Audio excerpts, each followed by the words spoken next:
Hey, this is Thomas again with Eddie the Empire Outdoors. So March is here.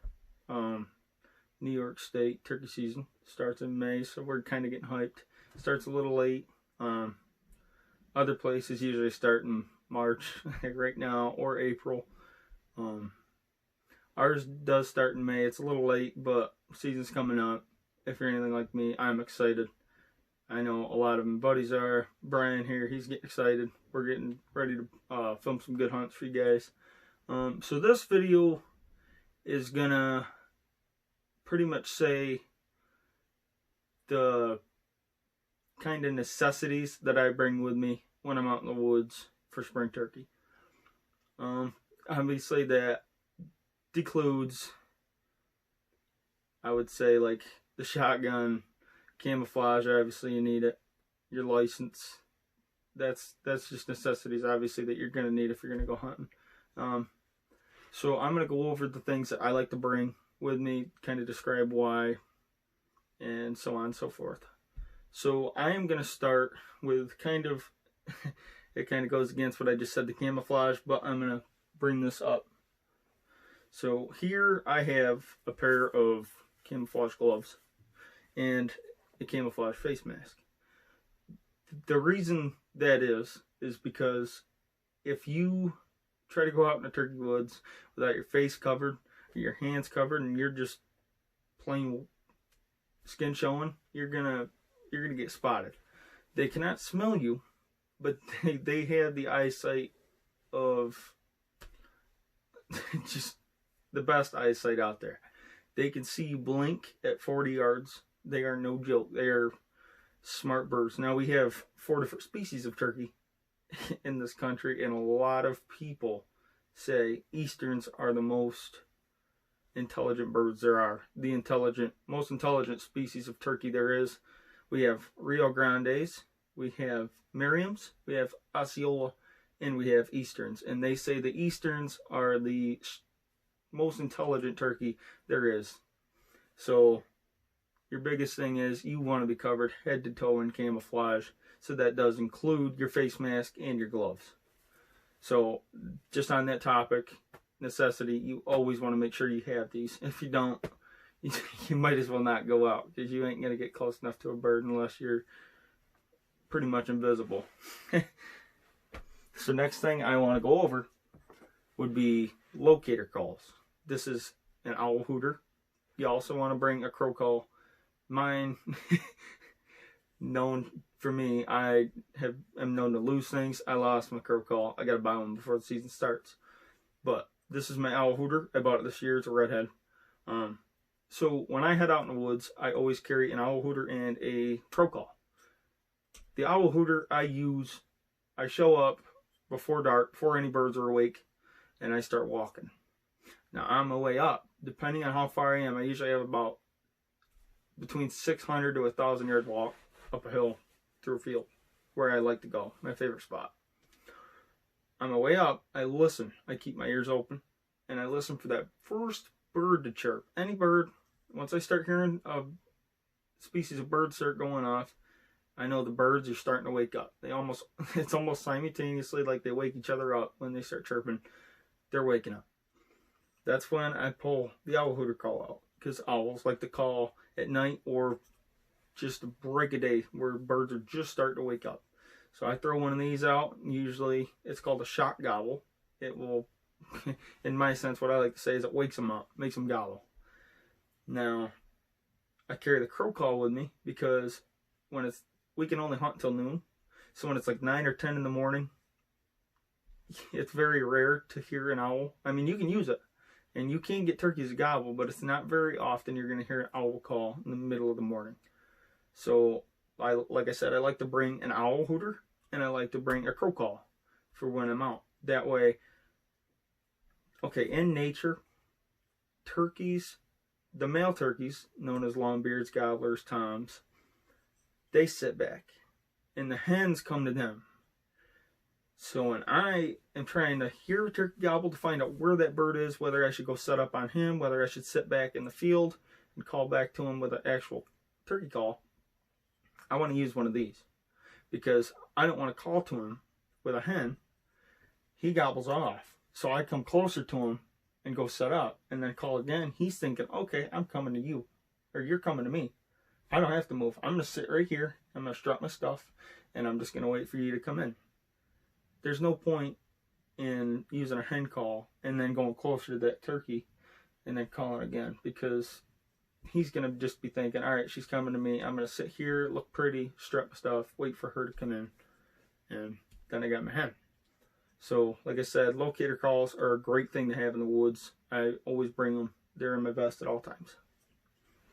So next, we're going to have is my trusty 40-ounce thermos. I actually just bought this new one from Cabela's.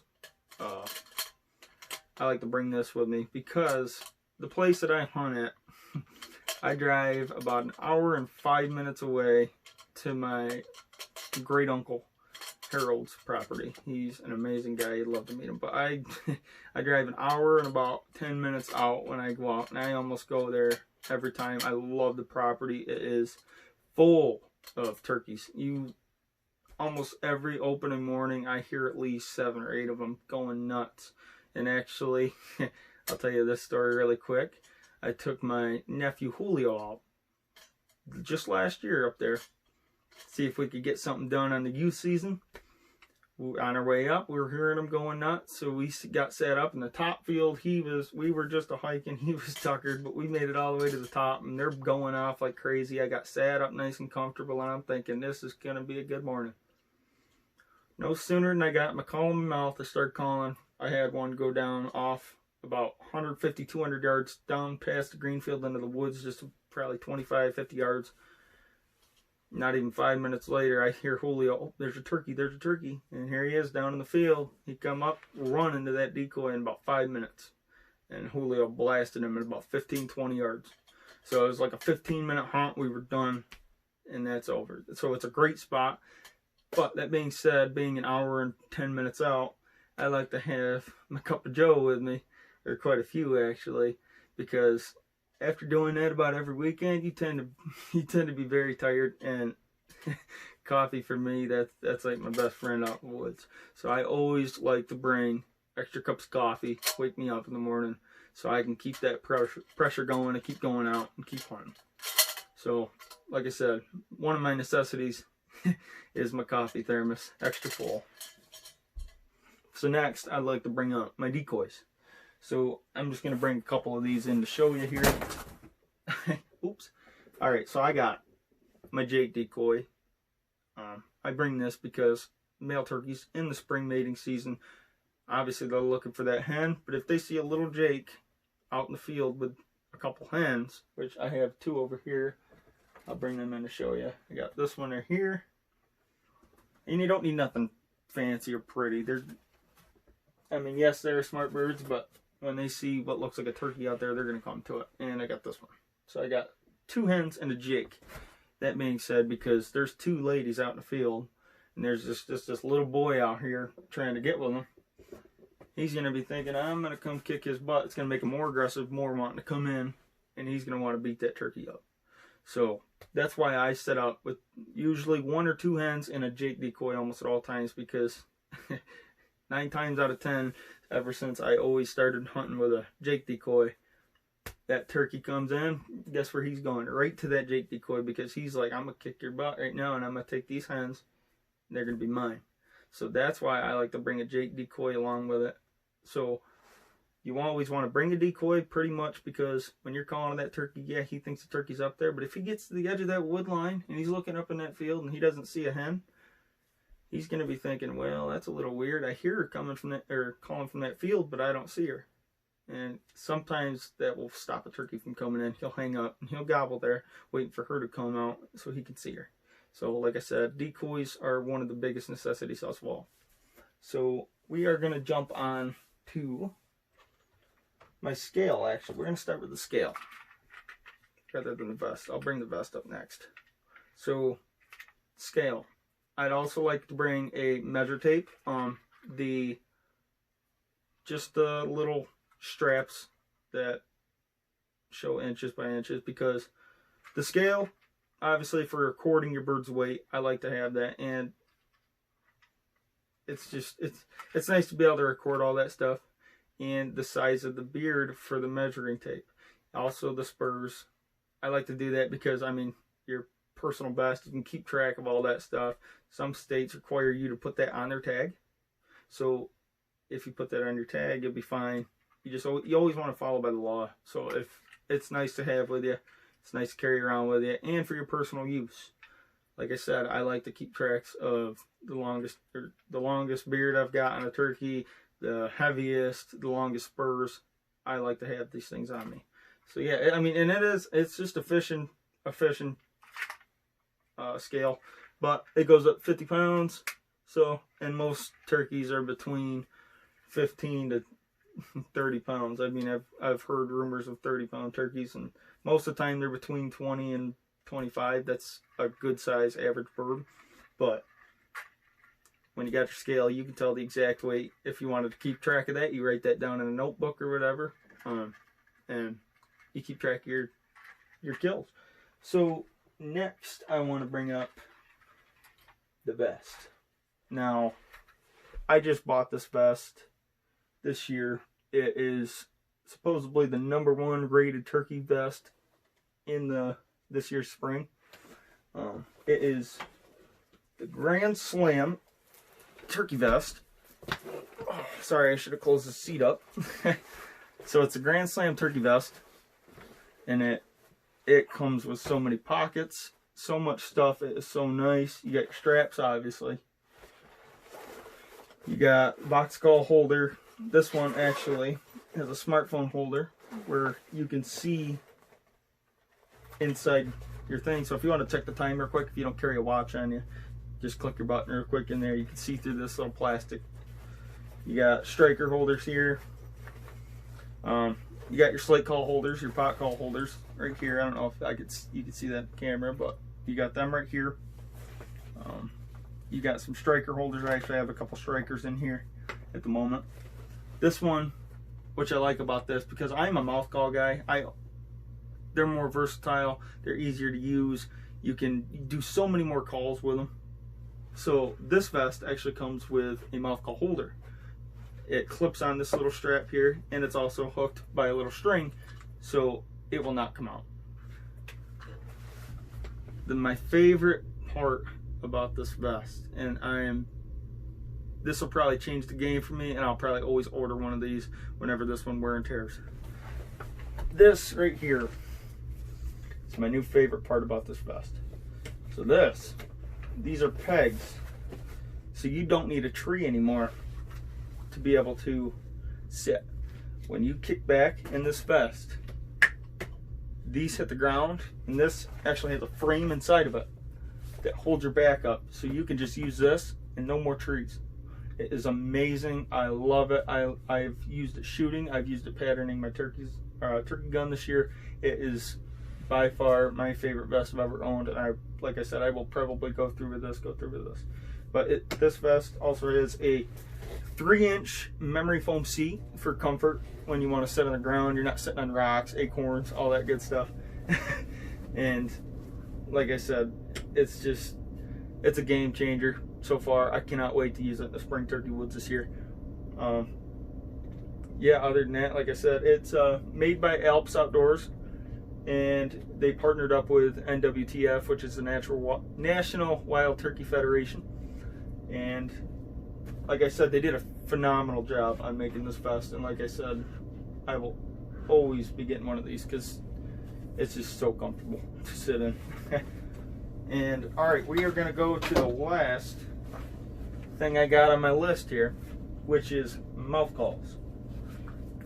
So, like I said just previously, I always carry mouth calls on me.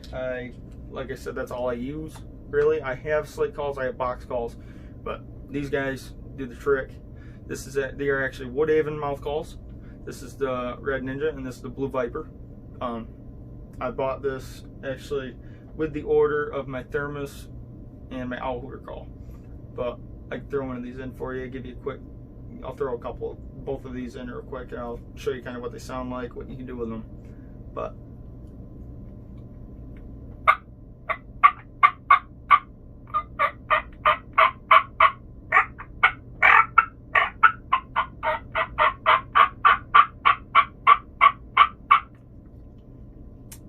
they sound great. That's why I love Woodhaven calls. They sound phenomenal. They sound realistic. This one's also good.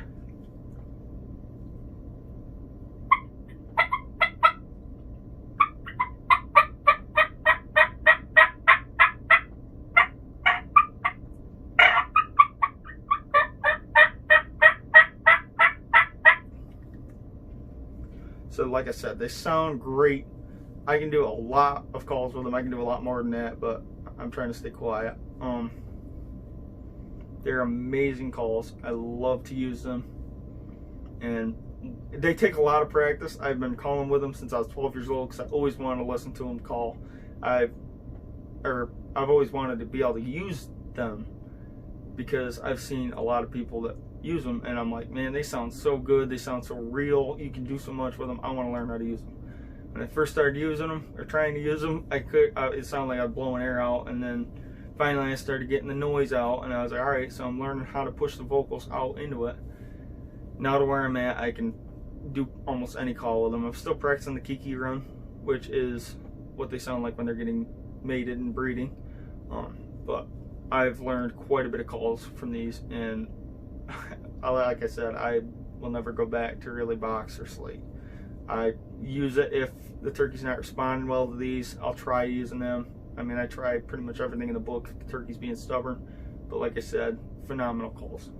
So shout out to Woodhaven too. They make amazing mouth calls. They also do slates and stuff if you're into those kind of calls. I'll put these back real quick.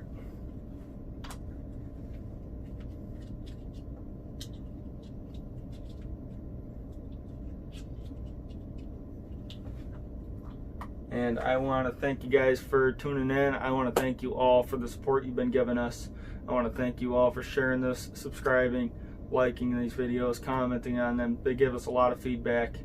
And I want to thank you for tuning in to the Edge of the Empire Outdoors. And we'll catch you next time.